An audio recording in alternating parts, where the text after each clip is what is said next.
Every travel channel on the internet wants to show you the prettiest beaches in Southeast Asia.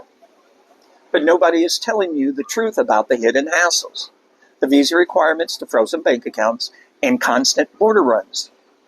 Today, we are looking at why Cambodia is actually the best country in Southeast Asia for long-term travel or living based purely on the stuff that actually stresses you out. Let's start with the Frozen Deposit Club. If you want to stay long-term in countries like Thailand, Malaysia, or Indonesia, they want your money and they want it locked up. Thailand requires you to park about 23,000 US dollars in a local Thai bank account for months just to get a retirement visa. Malaysia is even crazier, where their long-term visa requires a fixed deposit starting at $150,000. Indonesia wants over 120 grand just sitting in their banks.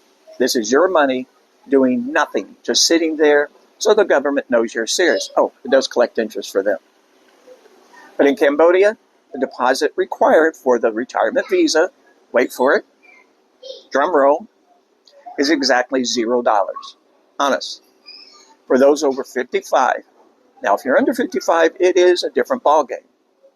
If you're under 55, Cambodia doesn't have a retirement or long-stay visa for you, but it doesn't really need to.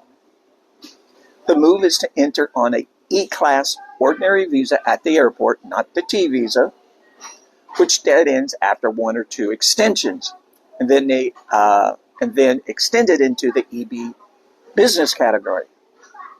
You can get a 6 or 12-month renewals, and there's no cap on how many times you can extend. People have been rolling this over for a decade or even more. Most folks use a visa agent to handle it.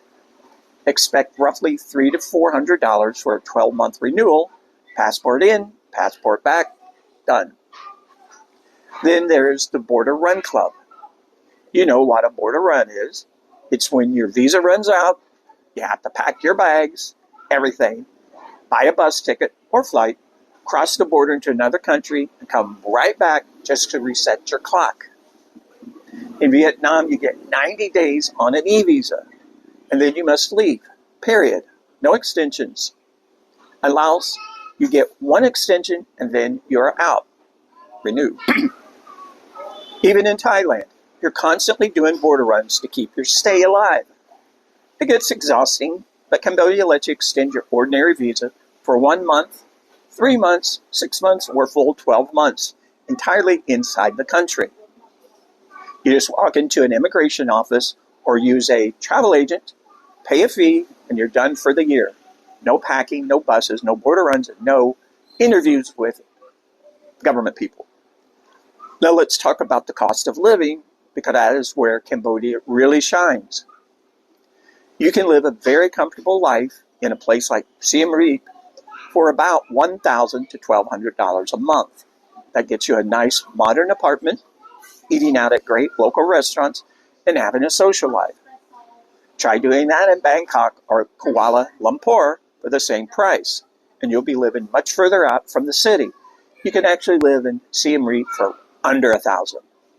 Now finally, let us address the elephant in the room, crime. People hear Cambodia and they get nervous.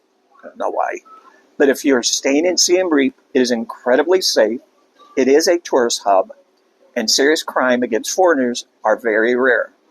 It's very rare, whichever. The reality is just standard big city cautions. Watch out for bag snatchers on motorbikes. Never heard that happen, though. If you're in the capital of city of Phnom Penh, mostly. And do not get ripped off by tuk-tuk drivers. But walking around Siem Reap at night feels safer than walking around any major cities back home in the U.S. for me. So 0 frozen deposits, no mandatory border runs, cheap living, and safe streets. What else do you want? That is why Cambodia wins the hassle test. If you're ready to see how cheap it actually is to fly there right now, do not guess. Go to the description for the URL link, or go to the beginning of the video and pause it to use your camera on the QR code, and you can compare flights instantly. Safe travel, and I will see you in the next video. Also, while I promote Cambodia, I do offer information on other countries because who knows, maybe you like taking a bus or flight outside the country just to renew your visa. But not this kid. That's one of the reasons I live in Cambodia. I found the off button.